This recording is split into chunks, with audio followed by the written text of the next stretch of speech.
सावली साकी आहे गूढ काही सारे भासे आता अनाकलनिया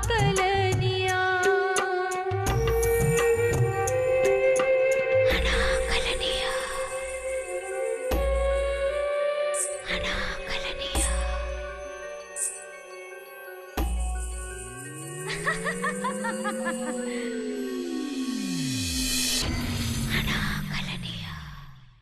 मनोरमाशी तुझं काही भांडण होतं का?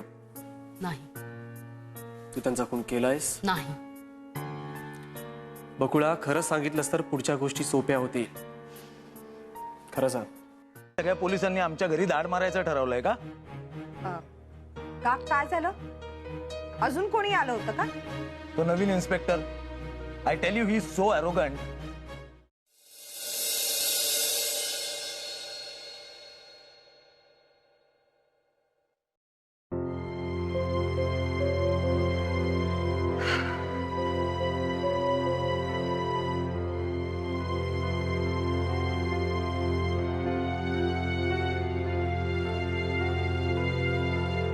काय झालं दादा? सागर बोटीवर गेलाय. काय? का? हा प्रश्न तू स्वतःला विचार उर्मी, मला नाही. अगं तो इतकी वर्ष तुझ्यासाठी थांबला, याबद्दल तू काय दिलंस त्या? तर अविश्वास. अगं माणसाच्या सहनशीलतेलाही मर्यादा असतात. तू तुझ्या घरच्याला काय दिलंस ग? तर तुझी काळजी. आई तुला रघुनाथचं पोस्टमॉर्टम थांबवायला सांगत होती ना. ते मी थांबवू शकत नव्हते हे तुलाही चांगलं माहितीये दादा. माहितीये, सांगण्याची पण एक पद्धत असते ग. प्रत्येक वेळेला सत्य सांगायलाच हवं का? अगं तू तरुण मुलगा गमावलेल्या आईशी बोलत होतीस, हे विसरलीस.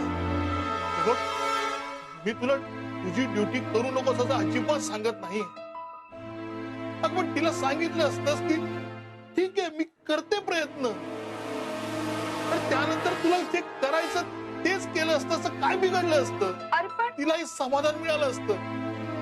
माझ्या मुलीने माझं ऐकलं म्हणून. तुझी ड्युटी कळली, पण घरच्यांच्या भावना नाही. मी हे सगळं हट्टाने का करतेय दादा?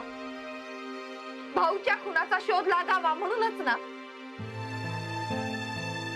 रघुनाथ गेलाय उर्मी, गेलेल्या माणसांचाच नाही ग, तर कधीतरी जिवंत माणसांच्या सुद्धा भावनेचा विचार करायला शिक.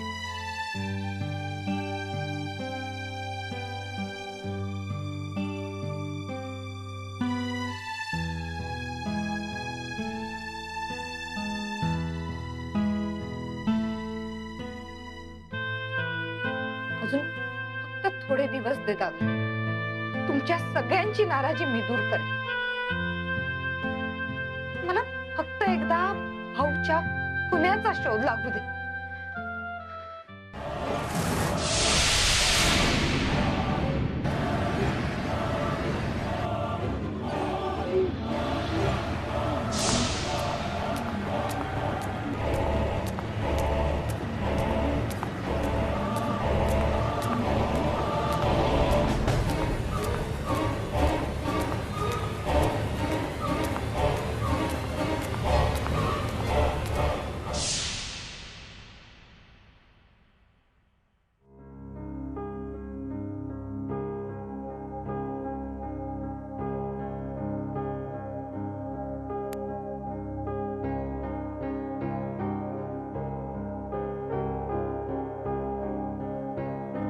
अविनाश,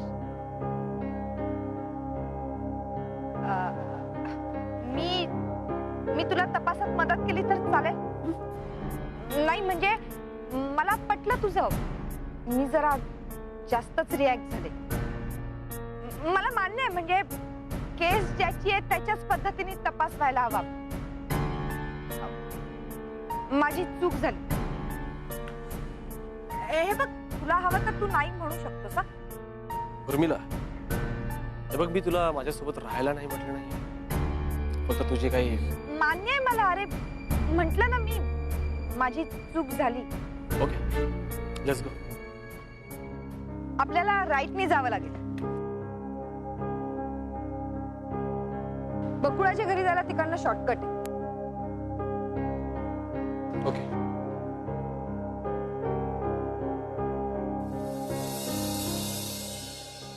मनोरमाच्या खुनाचा अर्थ कळतोय तुला? रघुनाथच्या पाठोपाठ तिचं जाणं म्हणजे जाणं नाही विकास, तिला मारणं.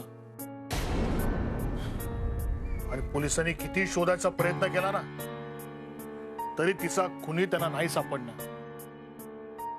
अरे तिची बॉडी त्या पडक्या घरात सापडली आहे. पडक्या घरात? होय विश्वनाथ, त्याच पडक्या घरात? होय.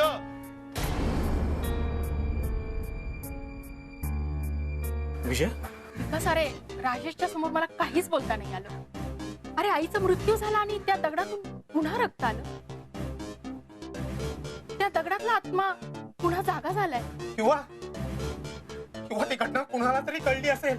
नाही विकास, मला नाही वाटत. अरे इतक्या वर्षापूर्वी घडलेली घटना तर कुणाला कशी कळेल ती मला माहिती नाही विश्वनाथ, पण कारणाशिवाय त्या दोघांना पुढे का मारेल? आणि ती घटना जर कुणाला कळली तर ती कशी, हे आपल्याला शोधून काढायला पाहिजे.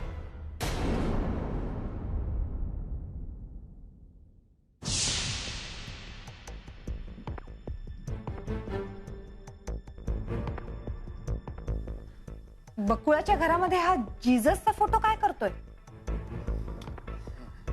कोणी कोणत्या देवाची प्रार्थना करावी हा त्याचा श्रद्धेचा प्रश्न आहे. श्रद्धेचा नाही, हा लपवण्याचा प्रश्न आहे. बकुळा काहीतरी लपवती.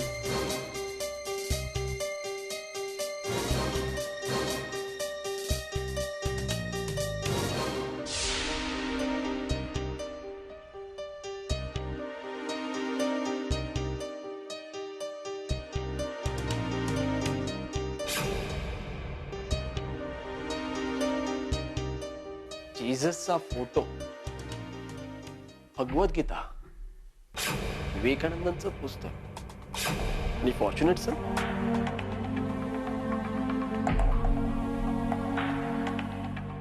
ही मुलगी काहीतरी वेगळी आहे. ग्रेट. एका सामान्य स्वयंपाक बनवणाऱ्या मुलीच्या घरात टॅब काय करतोय हे सांगू शकशील? टॅब आणि आयफोन्स तर आजकाल कोणाकडेही असते. राईट, पण ते मुंबई, इथे कोरलाईत नाही. पॉइंट आहे. राजीव, तू टॅब ताब्यात घे.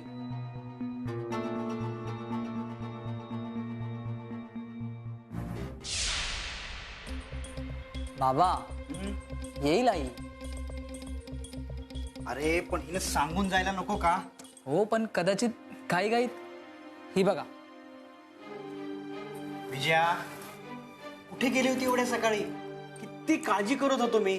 अरुणाच्या घरी गेले होते विकासला भेटायला. सरकारी हॉस्पिटलमध्ये असतो ना तो. आईचं पोस्टमार्टम. विजया, काय गरज आहे हे करण्याची? एरवी नसते गेले हो, पण हे सगळं कसं विचित्र घडतंय. रघुनाथचा अचानक मृत्यू, ते घरात करणीचं सामान सापडलं, आईचा अचानक मृत्यू, आणि तोही त्या आडबाजूच्या पडक्या घरात. पण मी काय म्हणतो विजया, हे बघ राजेश, गौरवला मुंबईला जायचंय ना शिकायला, आपण त्याला मुंबईला पाठवूया. आणि ऐक, आपणही मुंबईला जाऊया. तू नोकरी शोध. आपल्याला नको ही पोल्ट्री, नको बंगला, नको पैसा, नको. आपल्याला ना गरिबीत राहायची सवय. आपला मुलगाही काही श्रीमंतीत वाढलेला नाहीये.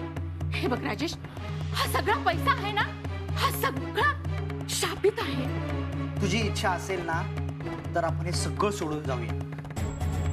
मला याच्या कशाचाही मोह नाहीये. पण का 20 वर्ष मी या पोल्ट्रीमध्ये घाम गाळलेला आहे. किमान कारण कळून घ्यायचा तरी मला हक्क आहे ना. राजेश, मला माफ कर. मी तुला कारण नाही सांगू शकत, पण ह्या सगळ्या वैभवाच्या मुळाशी आहे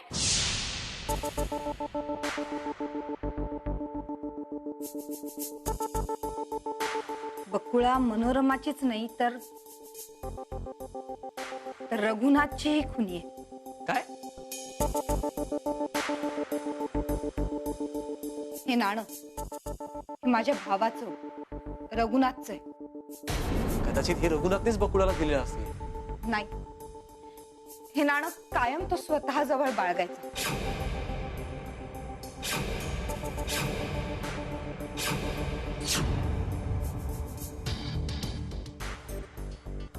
त्याची श्रद्धा होती की हे नाणं त्याच्यासाठी लकी आहे. त्या नाण्याला त्यांनी कधीच कुणाला हातही लावू दिला नव्हता. मग हे नाणं बकुळाकडे कसं काय आलं? Good question. हा प्रश्न आपण बकुळालाच विचारूया का? राजीव, नाणं ताब्यात घे.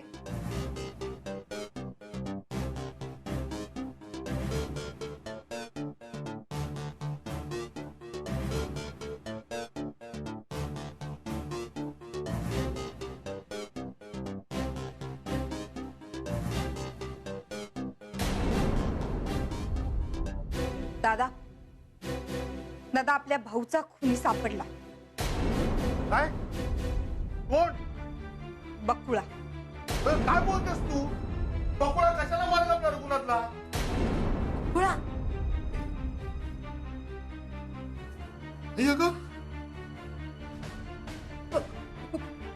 बकुळाने मारलं माझ्या रघुला. आई तू सांगतो.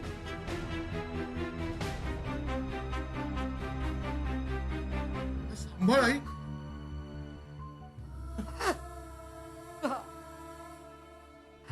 का केलं तिनं असं? अरे काय कमी केलं होतं तिला? अनाथ मुलगी पण अनाथासारखं वागवलं का आपण तिला कधी?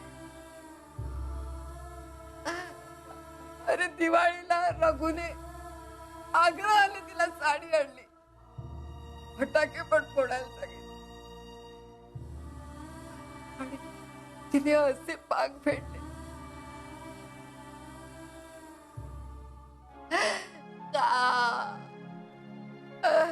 का केलं बकुळाने असं? का केलं?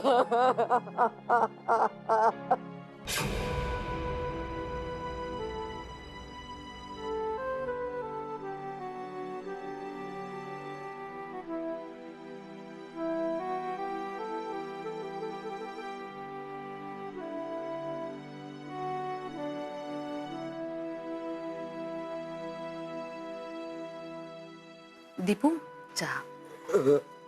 तू असा चहा सांडायचा नाही बघ. सांडला ना चहा? नाही, असू दे, मी करतो सांग.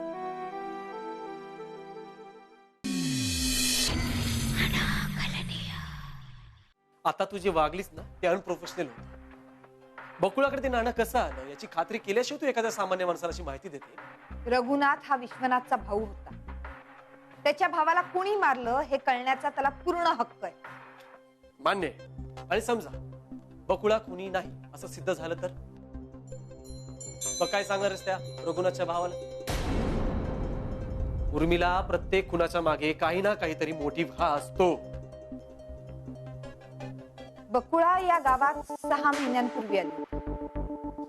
ती या गावातली नाही. ती एक चांगली कूक आहे.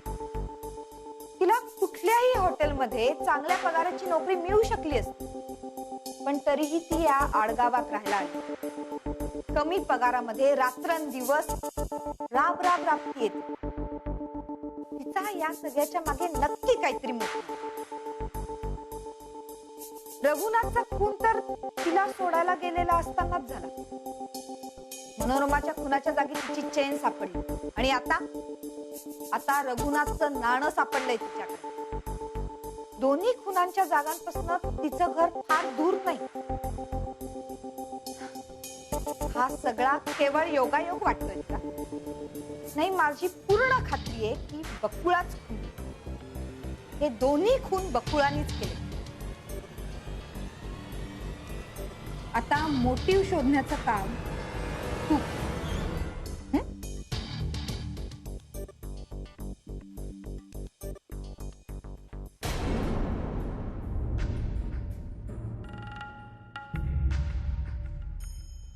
राजीव, हां, तू तर या गावात पूर्वीपासून राहतोस ना?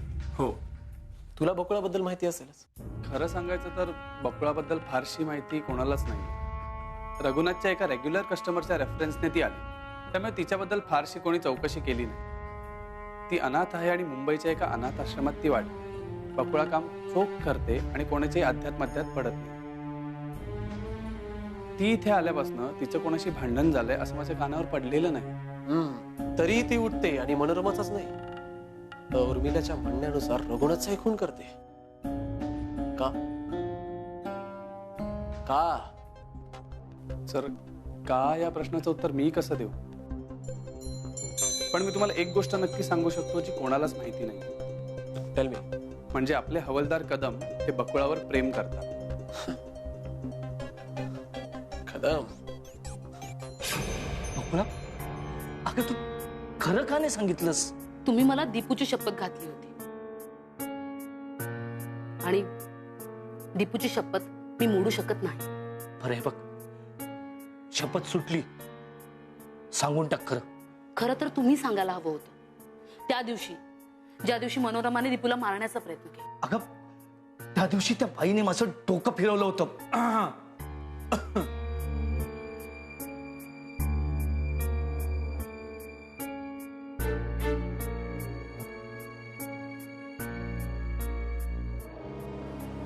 दीपू, तुला भूक लागली असेल ना?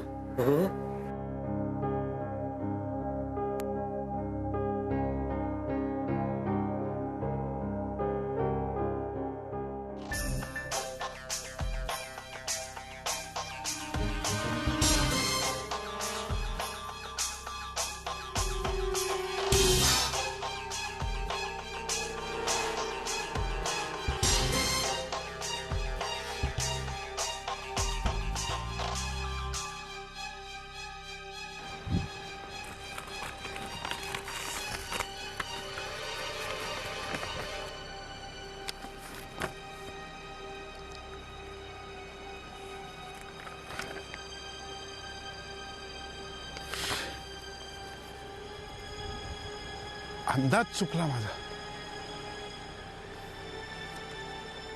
आयुष्यभराची मेहनत सगळी पाण्यात गेली.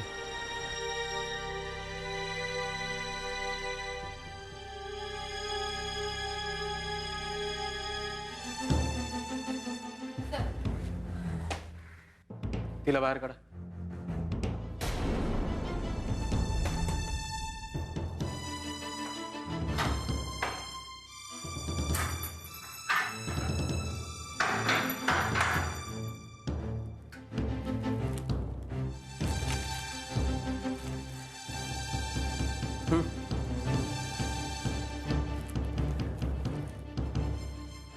बकुळा, तुझ्या खोलीचा तपास केल्यानंतर आम्हाला काय काय सापडलं असेल याचा अंदाज तुला आला असेलच. हा, टॅप पासवर्ड आहे याला. एका जेवण बनवणाऱ्या सामान्य मुलीकडे टॅप कसा काय? आणि हे नाणं उर्मिला राणीच्या म्हणण्यानुसार हे नाणं तिच्या भावाचं आहे, रघुनाथचं आहे. खरं आहे? हो. मग हे तुझ्याकडे कसं काय आलं? मी रघुनाथचा किंवा मनोरमाचा खून नाही केलाय. बकुळा, प्रश्नांची उत्तरं न देता तू सांगणार असशील की मी खून नाही केलाय, मी खून नाही केलाय, तर आपल्या हातात काहीच नाही लागणार आहे. हे बघ, तुला बोलावं लागेल. तू कोणाला वाचवण्याचा प्रयत्न तर नाही करतेस? बकुळा, हे बघ, सगळे परिस्थितीजन्य पुरावे तुझ्या विरोधात आहेत. उर्मिला राणीला खात्री आहे की तू खुनी आहेस, पण मला पटत नाही. ते का ते मला नाही माहित, पण माझ्या गट फिलिंग सांगतात की तू कुणाच्या जागी नव्हतीस किंवा तू खून नाही केले. हे बघ, तुला बोलावंच लागेल. बकुळा, खरं काय दिसत सांग बी.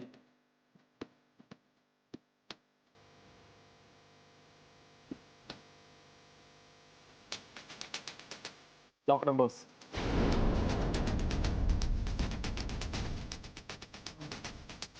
यांना बाहेर जायला सांगा. काय? प्लीज. ओके.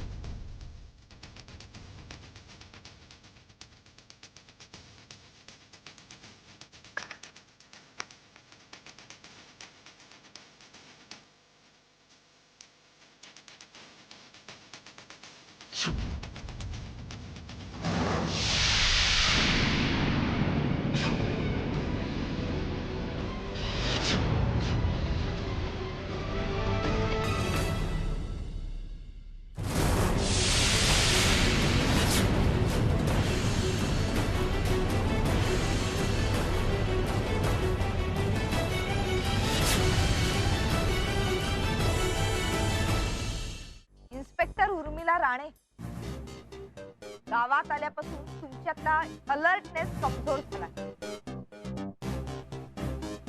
फार इमोशनल झालीयस. इमोशनल होणं वाईट नसतं. ऑफिसर असला तरीही तो माणूसच असतो. तुला तुझ्या घरच्यांची काळजी नाही.